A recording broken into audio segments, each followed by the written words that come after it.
Sanibona bafethu. Ninjani niyaphila? Let's hope niyaphila. Umfowabo Mkhonzo onibingelelayo namhlanje. Thank you so much for being here and continuing ukusupporta le channel. Ngiyanibonga kakhulu. Ngibonga nje onke ama-subscribers akhona la. Angama-member le channel. Ngiyanibonga nonke. Ngamukele ngokukhethekile abasha, amanye new subscribers. Ngiphinde ngamukela ama-new followers na ku-TikTok. Ngithi thank you so much for supporting this channel. Bese ngicela nawe ongaka-subscribe. It's free of charge. Just press subscribe. It's free of charge. Sikhulisele le channel because you're interested ey'ntweni esiyikhuluma la. Just be part of us. Press subscribe. Sikhulisele le channel iye phambili. Ngiyabonga. Indaba yephalaphala ayifuni ukuphela futhi ayifuni ukuqhubeka ngendlela e-right. Ome endleleni yayo umnikazi wayo uPresident Ramaphosa. Ngicabanga ukuthi sonke sesiyazi futhi sesibonile ukuthi njengamanje njengoba sesibonile vele izinkantolo ukuthi ziyamvuna ziminaye. Manje ke naye sowuthola amandla, sowuthola ne-confidence yokuthi akhona ukuqhubeka egqilaza iPhalamende noma esokolisa iPhalamende emsebenzini walo ngenxa yokubona ukuthi even nezinkantolo zimi naye neqembu lakhe futhi ANC limi naye. Therefore uyawathola amandla nesupport yokuthi alisokolise iPhalamende okuyiPhalamende labantu abakhethwa yini ma-South Africans. So uRamaphosa mayisokolisa iPhalamende ngalendlela shothi usokolisa wonke umuntu owakrossa makuvotwa evotela laba bantu abasePhalamende. Manje sibonile ukuthi i-impeachment committee leyasePhalamende le okufanele ibuze uRamaphosa ngephalaphala ikhethe u-evidence leader noma loyo ozohola ubufakazi noma ozohamba phambili ekubuzeni uRamaphosa ngephalaphala. Bamkhethile bathi si-impeachment committee sikhetha nangu uGriffith Madonsela oyisazi somthetho i-lawyer ukuthi kube uyena ozohamba phambili asilide asihole siyiPhalamende ekubuzeni uRamaphosa imibuzo. Nangempela bamkhetha bavumelana beyiPhalamende ukuthi nangu esimkhethayo wahamba phambili ke. uRamaphosa wafika wambuka wathi hayibo nikhethe uMadonsela, uGriffith Madonsela lo engamxosha ngo-2022 ku-Judicial Service Commission, loyo engamkhipha ekutheni abe yingxenye ye-JSE, Judicial Service Commission, i-JSC empeleni. Nina niyiPhalamende nithi nifuna kube wuye loyo muntu ozobuza mina imibuzo ngephalaphala. Ni-expecteni kulo muntu usho uRamaphosa?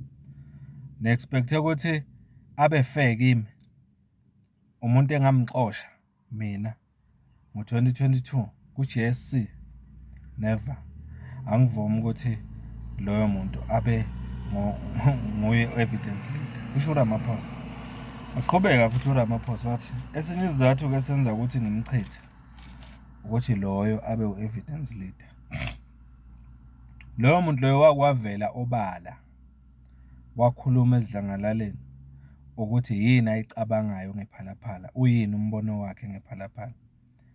Wazi wakhipha lokho okuthiwa i-legal opinion kwi-ANC ukuthi this is what I think should happen ngephalaphala. Then loyo muntu nina Phalamende nifuna ukuthi abe u-evidence leader wenu azobuza mina imibuzo ngephalaphala. Mosivele lo muntu useyaziwa ukuthi ume ngakuphi kulo daba lephalaphala, kusho uRamaphosa. Why nikhetha umuntu osekuvele kwaziwa ukuthi umephi ngephalaphala? Lowo muntu loyo mina naye sine conflict. So uma nikhetha yena so vele already senikhethe umuntu obvious osevele alithathile uhlangothi ngoba uzoba against mina ngayo yonke indlela kule ndaba yephalaphala. uRamaphosa lo. So njengamanje kunalowo mshikashika-ke eParliament. Ulidonsisa nzima iParliament. Okokuqala uqale walivimba iParliament ukuthi lisebenze, wathatha le report le i-panel report ya section 89 wayisa kwi-review. Wathi akume yonke into eParliament. Alikhona ukusebenza njengamanje iParliament. Walisa enkantolo.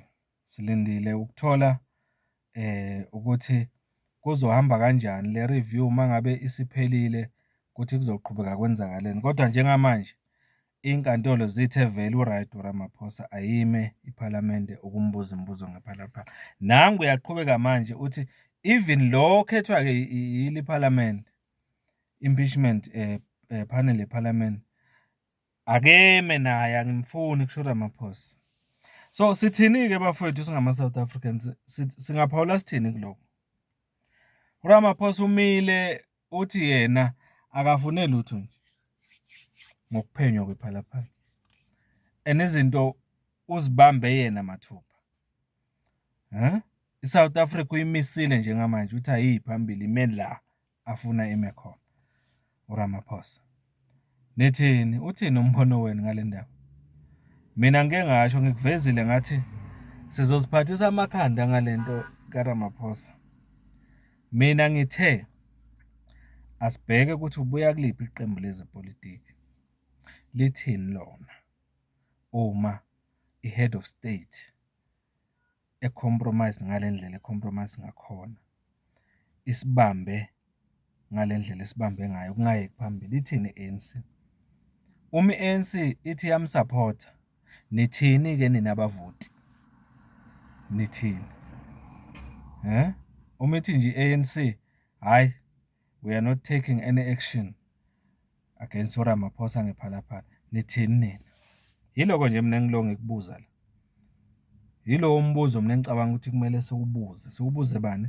Iqembu lakhe lezepolitiki. Because ngikholelwa ukuthi ilona elinamandla la lokuthatha i-decision engasiza iSouth Africa, i-ANC.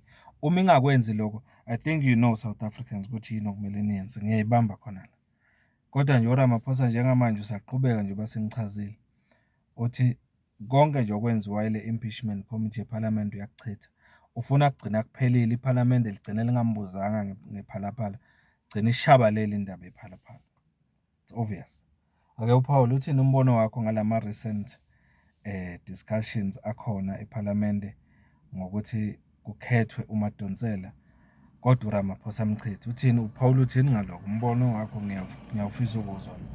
Umfoka Mkhonza lo. Ngicela sihlangane-ke kuma comments.